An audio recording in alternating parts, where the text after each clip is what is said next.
Mesdames, Messieurs, peuple congolais, chers membres de la diaspora, individuellement et collectivement, je vous invite à surveiller attentivement l'Afrique équatoriale et ou l'Afrique centrale, et notamment le bassin du Congo, et en particulier le fleuve Congo.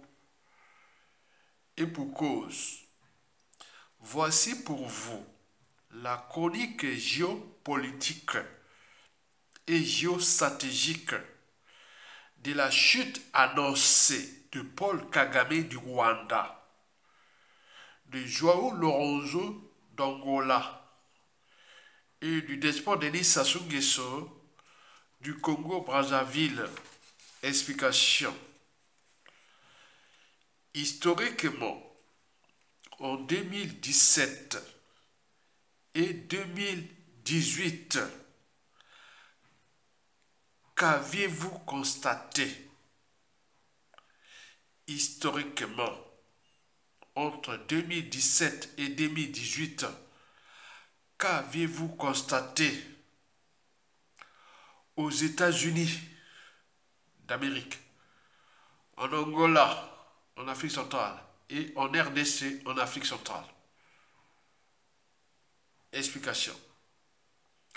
En 2017, aux États-Unis, il y avait qui comme président qui était arrivé au pouvoir? Donald Trump. On est bien d'accord?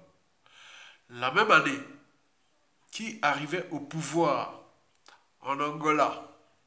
Ce fut Joao Lorenzo, qui fut placé en Angola en forçant Dos Santos, paix à son âme, de sortir par la grande porte. L'arrivée de Joao Lorenzo au pouvoir en Angola en 2017, vous vous souvenez? Dos Santos était indéboulonnable, mais on l'avait déboulonné. C'est la même année, 2017, l'année où Donald Trump avait pris le pouvoir en janvier 2017. On est bien d'accord? Très bien. En RDC, en République démocratique du Congo, qu'est-ce qui s'était passé aussi en 2018?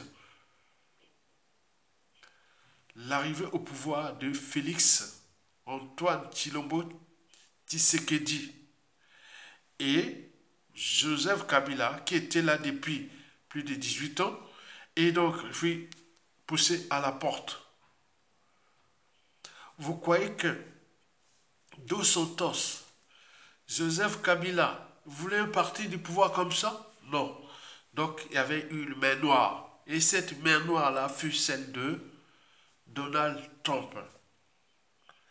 Et donc entre 2017 et 2018, ça s'est résumé comme ce qui suit.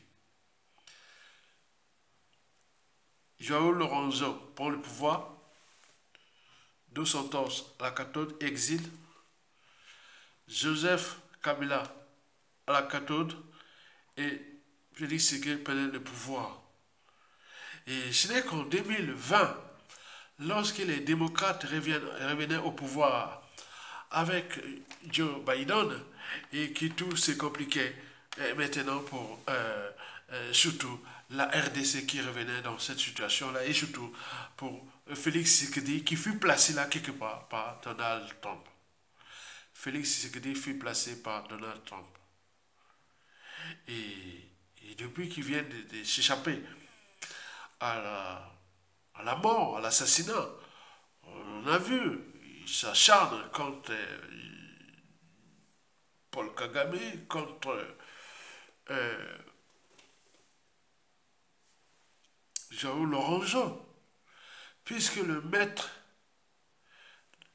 des lieux, ou le maître de l'Occident, ou de leur demander la cession des États-Unis, dans toute organisation, lorsqu'il y a un dysfonctionnement, c'est toujours celui qui a la tête qui en est responsable pour toujours la tête. Si vous avez quelqu'un qui veut en découdre avec Paul Kagame et Joao Lorenzo, au moment des présidentielles de 2024 et de novembre, et donc, Et c'est que ces gens disent, ah, peut-être on est en prophétie. L'Afrique centrale sera enfin sauvée, peut-être par Donald Trump. Et donc nous sommes en train de vivre quelque chose de, comme c'est prophétique. Les démocrates ont toujours placé leurs pions en Afrique, et notamment en Afrique centrale, en jouant le jeu entre Occident, France, Afrique et autres. Et avec la chute des Joao Lorenzo et des Paul Kagame annoncé, Félix Sekedi renforcé, quoique ils peuvent trouver aussi un remplaçant de lui. Mais sa solution sera à la cathode, il va tomber. Donc suivons la situation là avec intérêt.